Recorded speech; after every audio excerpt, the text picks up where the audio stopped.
Well, we are used to seeing scenes like this in neighborhoods all around the valley as Arizonans love to show their holiday spirit. But now the story of a valley woman who loves Christmas but keeps traditions hidden because of a lesson that she learned as a little girl, that the things you cherish might be taken from you. Joe Dana joins us with more. Tram, from the outside, the house you're looking at has absolutely no Christmas lights, not one holiday decoration. But looks can be deceiving. How are you? Good, how are you? Enter the Jackson family's home. You immediately notice the family room sparkles, but it's upstairs, I'm told, where we really need to go. All right, let's go see what we're in for. Grandma Jamila, Yes. this is incredible. Yes. Very nice to meet you. Nice to meet you too. 70-year-old Jamila Jackson is curator of this Yuletide loft, where you'll find more than 100 Santas and all kinds of special touches. It looks like so much care has gone into the way every item is placed. Yes. You got to make it look like it all supposed to fit together, like my gingerbread section. I see you have an entire Grinch corner right here. Yes. My nephew started this Grinch tree for me. In all, there are 10 large Christmas trees and 5 smaller ones throughout Jamila's house. All artificial, all stored in her attic. She gets them out in September when she begins decorating.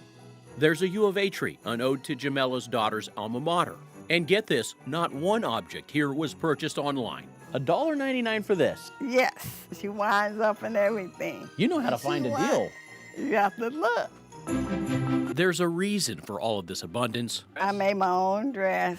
Jamila grew up in government-assisted housing in Phoenix in the 1960s, celebrating what she calls Salvation Army Christmases. It was 14 of us, 7 girls, 7 boys. My mama, she got a welfare check every month, and she knew how to budget, and Salvation Army took care of us. They brought us toys, and then they gave us food for dinner.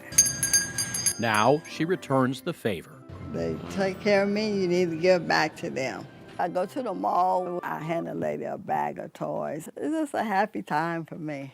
Other traditions also reflect her humble roots. Most people put lights and decorations outside their house. This is more of a secret almost. Right, see, when we was growing up, my mother never put lights outside because people used to break in if you had lights outside of your home in the project. That's right, even the absence of something is a tradition. And then we always had empty boxes wrapped up in newspaper under the tree. And the night before Christmas, she would put the real present under the tree in case somebody broke in. Really? So all these presents just about here is empty boxes. Still today. Still today. So the real presents will come out Christmas Eve? Just for the baby. The adults don't get anything No, anymore. we done. After you get 18, we done over here. One also can't help but notice here a certain characteristic of every Santa. Growing up, did you see many black Santa Clauses? No. You would go to the store and you would look, and you can't find them. The big Santa Claus, my man at Dillard's, the sales guy, on my birthday, he said, I have something for you. I say for you. This retired career gardener for the city of Phoenix now takes special care of this annual tradition. This is my great niece. How many great nieces and nephews? Ooh, I have a lot. Transforming her home into a holiday haven, hidden for those closest to her. When your grandkids and great nieces and nephews are in here, are you nervous the entire time? They know not to touch nothing. Maybe a doll on the couch? No, you play outside. You don't play in here.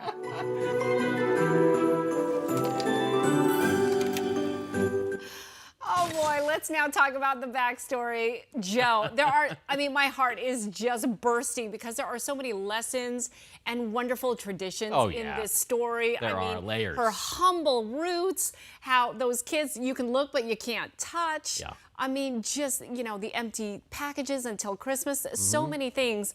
But obviously what strikes so many people is just the fact that the Salvation Army still has such an impact on Oh her. yeah. I mean, Jamila could be an ambassador for the Salvation Army. Yes. Who would have known this little girl in Southwest Phoenix in the 60s would be impacted so much by what the Salvation Army did every year. Christmas is that magical for her now because of it. God. And yes, the layers of the traditions they have remind us all that, some people have traditions you just don't think about or know about. Right. No decorations in front of her house. Which is that in itself incredible. Yes, it's so ironic. is a story about her family's history that her grandkids and great nieces and nephews will obviously learn about. Right, right. Okay, I have to ask, how did you find this gem? It was just a coincidence. Yeah, Really?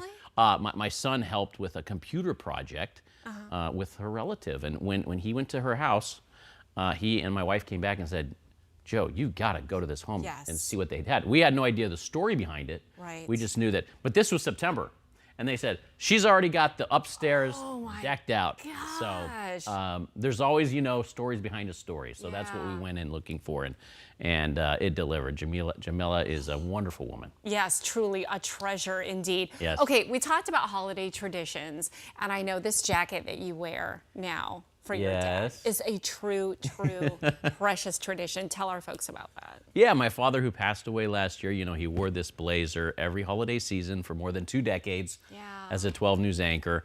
And so we try to make sure the jacket gets an appearance every holiday Yes. time as well.